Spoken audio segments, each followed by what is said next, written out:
It is May 12th, 2025, and as India and Pakistan have agreed to a ceasefire, the focus is now on what happened during last week's deadly fight between the two and what weaponry was used. In particular, when it comes to Pakistan's side, the use of Chinese made J-10 aircraft to launch air to air missiles, bringing down multiple French made jets that were used by India. It's sending a very powerful message to the world about China's military might in terms of weaponry and technology and what that could mean for a future proxy war with the United States. I think it's safe to say that the US is not too happy about the current situation, but they are engaging in trade talks with China, talks which led to the Trump administration completely folding on its massive 100+% tariffs that they had imposed on Beijing, putting us in a situation where China wasn't harmed, but American companies sure were.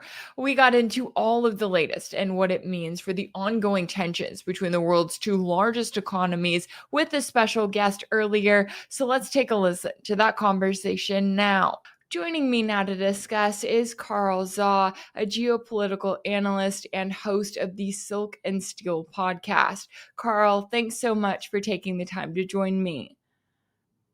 Thank you, Rachel. Thanks for inviting me. Now, I'm glad I get to talk to you today. I know that there is a lot going on in the world, but I want to start off with the latest when it comes to this ongoing conflict between India and Pakistan because they reached a ceasefire over the weekend after days of deadly fighting. But the discussion surrounding this conflict is not just about these two countries, it's about the weaponry they each used, which for Pakistan was Chinese made J-10 aircraft used to launch air-to-air missiles, bringing down multiple Indian fighter jets that were made in France. So I want to know, how do you view this conflict and really what it has told the world about the capabilities of China and its military aircraft? This is really, some people call this a deep seek moment for the Chinese weapon systems, because for the longest time, even though China has been upgrading its weapon systems, there's always a shadow of doubt that casted. Many people call the Chinese weapons knockoffs. They're not going to work. They're made in China, must be of shoddy quality. And now we've seen it went head to toe against the best, most advanced European fighter jet, the French-made Rafale. And this is undeniable now. Now we have confirmation from both French intelligence official and American official that indeed the Pakistan-operated J-10C has shot down at least two Indian jets, at least one of which is a French-made Rafale, which cost over $100 million per plane. Whereas the Chinese made J-10C has a unit cost about $40 to $50 million per plane. So there's a big difference in terms of dollar terms. And on top of that, the India government is paying France for training and spare parts. So just 10 days before the conflict, India announced they had a new deal with France to purchase 26 additional Rafale jets for $7.4 billion. If you work out the math, that's almost like $284 million per plane. And in fact, it's quite embarrassing both for the Indian Air Force and the French company Dassault, which produced the Rafale plane. Because this is the first time Rafale has seen in combat, and it's the first time the Rafale has been shut down. And it was done by, again, a Chinese-made J-10C fighter plane equipped with a Chinese-made PL-15 air-to-air missile. Yeah, and it's interesting as you're noting there, because that was kind of the reaction that I saw to it, which is, for so long, yes, we've had all of this talk about China modernizing its military, right? But we haven't really known what does that actually look like. And I thought it was also interesting. I know you mentioned this over on X, that it was reported that obviously, yes, India is using these French fighter jets instead of the US made F-18s amid reports that Washington has been pressuring them to make the switch. So I guess maybe good that they didn't have those, at least for the US, because that would have been really embarrassing. But this still sends a very important message about China's position in the global arms race.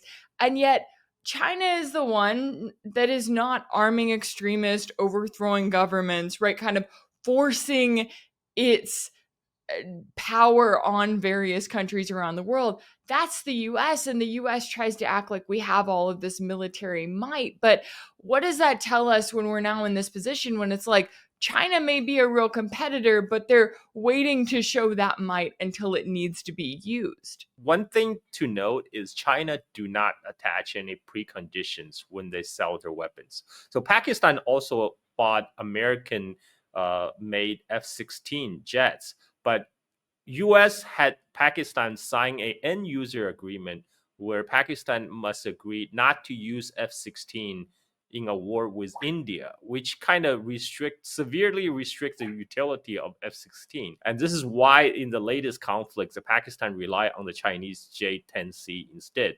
So this is a big difference. China will not use its weapon sales try to influence a country's foreign policy, for example, like U.S. often likes to do, and it's just purely about a monetary transaction. China sold weapons also to the Gulf country UAE, and now we have seen China is conducting joint air exercise with the Egyptian Air Force. There was amazing videos showing Chinese jet flying with the Egyptian Air Force over the pyramids in Cairo. And there's a rumor that Egypt will be next in line to acquire J-10C.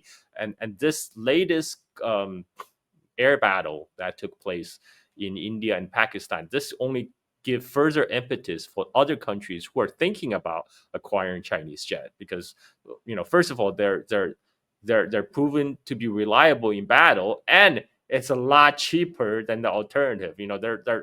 They're one they're one third or one fifth the price of a European or American jet, and it's just as good in battle. So that would persuade a lot of people, especially in the global South countries, countries like Egypt, who would possibly look to diversify their military supplier when they realize, they may not be able to rely on Washington, in times of war. And here you have China, who can supply reliable weapon system at much cheaper price. Yeah, and that's a really interesting aspect to this too, because instead of the US looking at this situation and saying, okay, maybe we should back off from China, right? Maybe we should stop trying to pursue an open proxy war against China. Instead, my fear is that the US and the neocons in Washington are almost going to double down and now wanting to target China even more, because we saw this when China started to increase its military spending, when it started to talk about wanting to modernize its military. The US started freaking out and was like, no, we have to go up against China even harder. So, what are your concerns about the US march to war with China and where it stands right now? Well, this should ring an alarm bell in Washington, because J-10C is not the latest in the Chinese arsenal. In fact, the People's Liberation Army Air Force is about to retire the J-10s in their inventory. Now they have already moved on to J-20, which is a stealth air fighter. J-10C is not a stealth air fighter. It's considered 4.5 generation fighter. And right now, China already are mass producing J-20 stealth fighters, whereas the U.S. equivalent is F-35. But we know F-35 is a really versatile plane, because sometimes it double up as a submarine in the bottom of the ocean. And let's face it, F-35 is such a boondoggle. It's not designed to fight a war. It's designed to feed the military industrial complex. It's designed to make all the lobbyists rich from the kickbacks, and make sure the top brass can retire comfortably in the Bahamas.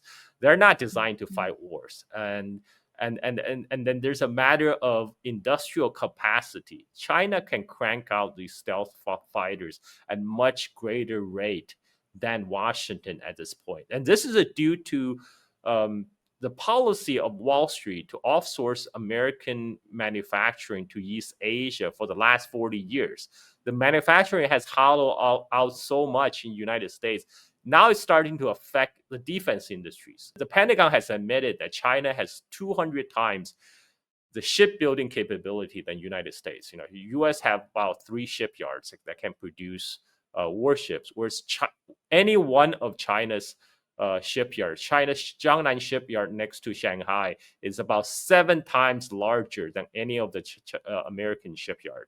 And right now, United States is now going to seeking help from South Korea and Japan in order to help U.S. with a naval buildup. So essentially, the Pentagon already gave up on bringing manufacturing back home to the U.S.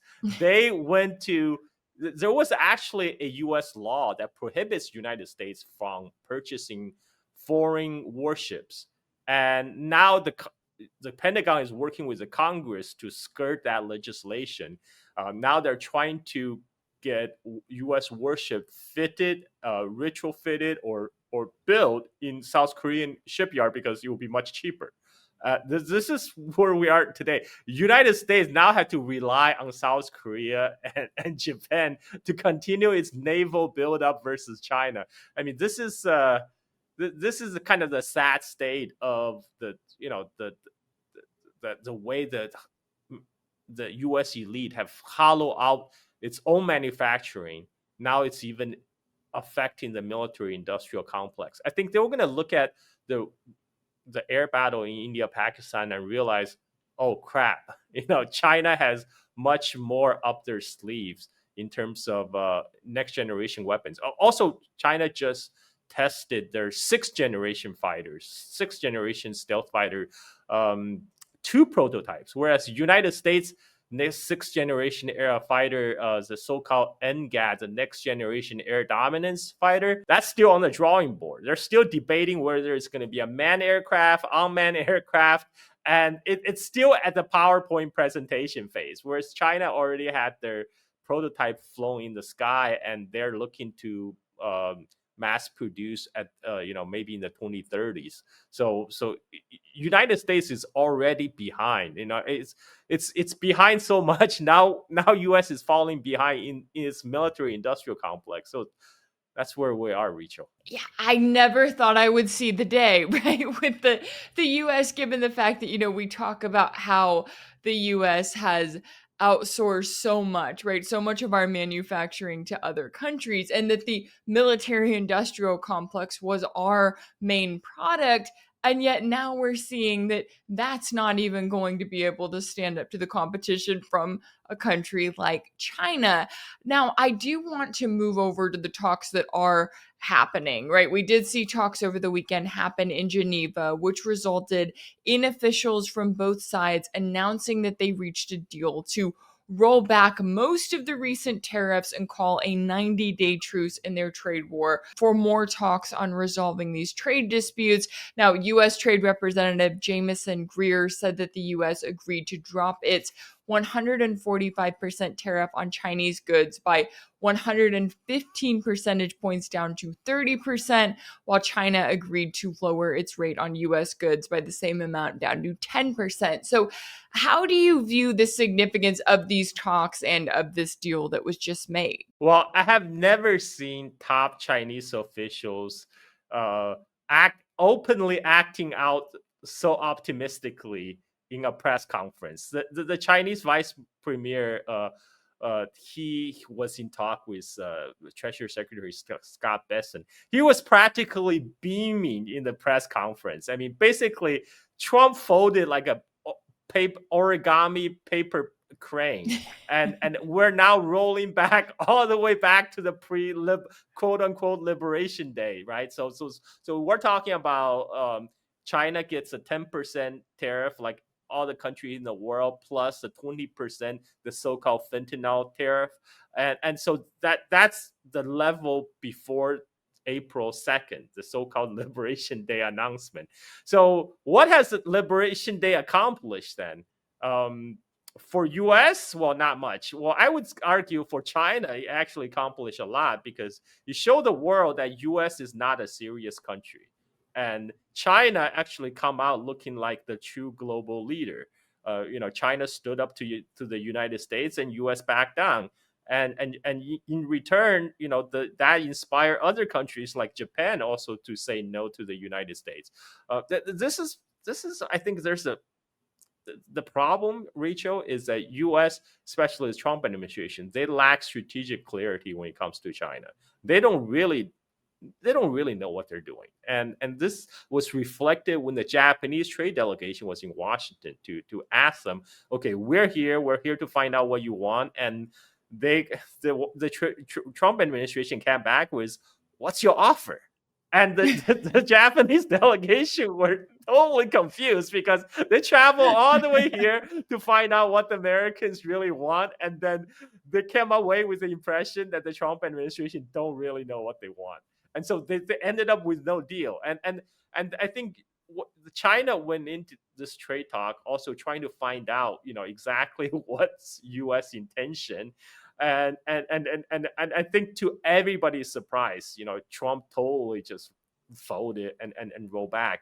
But I guess not everything is lost. I'm sure the Trump's buddies made tons of money through insider trading, because we saw some suspicious activity just before the announcement of the Liberation Day. There were a lot of short position were placed on the stock market, and I'm sure there were a lot of bets before the market opened today on how, because the market is going to go gangbusters at this news for sure, and the people who would have no pre-knowledge of what was going to happen, they're making out like a bandits right now. But that's always the way it is in Washington, Rachel. It's always like, I like to say our government is of the oligarchs, by the oligarchs, for the oligarchs. So they will walk away with more money in their bank, but this really hurt U.S. businesses, and particularly small businesses. A lot of the bigger business like Walmart, Amazon, they might be able to eat, the kind of the disruption that happened over last month. But a lot of small businesses are getting wiped out. And even if the tariff are being rolled back today, it's the disruption to the supply chain is still in place, because it takes 30 days to cross the Pacific. And even if they load up the goods in China right now, it's take another 30 days for them to reach ports in New York and Texas. And so what we're looking at is, we're before the talks, we're about we only have 5 to 7 days of inventory at those most of the businesses. So like if they let this drag on, things gonna get really bad in June and July. But so thankfully we're not gonna see shortages on the shelves this time. Trump rolled back just in time, but I would argue he should have done it much earlier, because Trump's base would believe anything he says. I mean, I already saw on Twitter, the same guy who back in April said China will bend the knee by this end of the month. Bookmark this, right? And now he's tweeting, China has caved. Okay, these people, they will believe anything. Like, Trump had nothing to lose, literally reversing his position earlier than he did. But the damage is irreversible to the U.S. reputation around the world, unfortunately.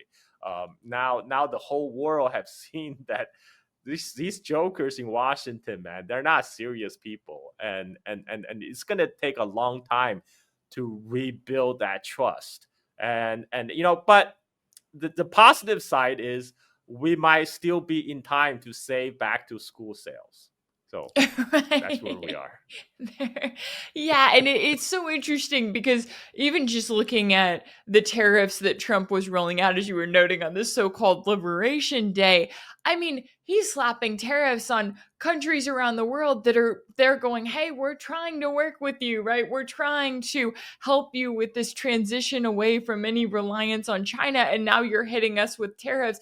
how does this figure? And it almost kind of goes into, which is kind of the Donald Trump chaos, right? He runs around, he's like a bull in a china shop, and we're seeing this play out in a number of different ways. And then he pursues talks, right? We're seeing talks with Iran, talks with Russia. He's headed to the Middle East this week, and now he's dealing with talks with China. And yet I'm looking at all of this and knowing that the US establishment below the surface, the deep state, whatever you want to call it, they still want war with China, right? That is their ultimate aim. They want to weaken China just like they tried to weaken Russia, although they never learn from any of their failures. So, lastly, I just wanted to ask you, what are your concerns moving forward? Even though, yes, we are at this point where China has sent a very powerful message about where its military might stand in terms of technology. The US and China are working things out, or at least Trump is figuring things out when it comes to tariffs. But what concerns still remain when you're looking at the future and kind of what is to come? Well, you made a good point, Rachel, about U.S. military still want confrontation with China. If one are to be super cynical, you would say what happened last month is actually a stress test. Because U.S. Pentagon has been pushing for this decoupling from China for a long time. Their argument is our economic entanglement with China, tie our hands in case of war, and they have said over and over, like the danger is that China might cut us off in case of war, right? It turns out everything is projection because Trump imposed an embargo himself. If China had unilaterally declared embargo against the United States a month ago, this will be treated as an act of war. But since Trump did it himself, now he literally flipped the game around. But if I'm to be cynical, I would say this might be a stress test to see how much pain the U.S. public will take, facing with a cutoff with the trading goods from East Asia in case of war. This is why they let this whole thing drag out for a month and then try to restore the trade at the last minute. So people have to keep that in mind. Yeah, I know that there is certainly a lot at stake here all around, and it'll be very interesting to see how the Trump administration decides to handle things involving China moving forward. A lot for us to continue to keep an eye on. And I really appreciate you taking the time to join me today to break down all of the latest here. Carl Zaw, a geopolitical analyst and host of the Silk and Steel podcast. Thank you so much for your time and insight. Thank you, Rachel. Thank you for inviting me. If anything in this video resonated with you, be sure to like it, share it with your friends, leave a comment. And as always, don't forget to subscribe. And if you want to keep up with all of my work, make sure that you're subscribed to my page on Substack. That's rachelblevins.substack.com. That's where you'll find ad-free videos and new weekly episodes of my exclusive series for paid subscribers called Sanctioned. You can also check out Sanctioned over on my page on Patreon. That's patreon.com/Rachel Blevins. As always, thank you all so much for all of your support, and I'll see you next time.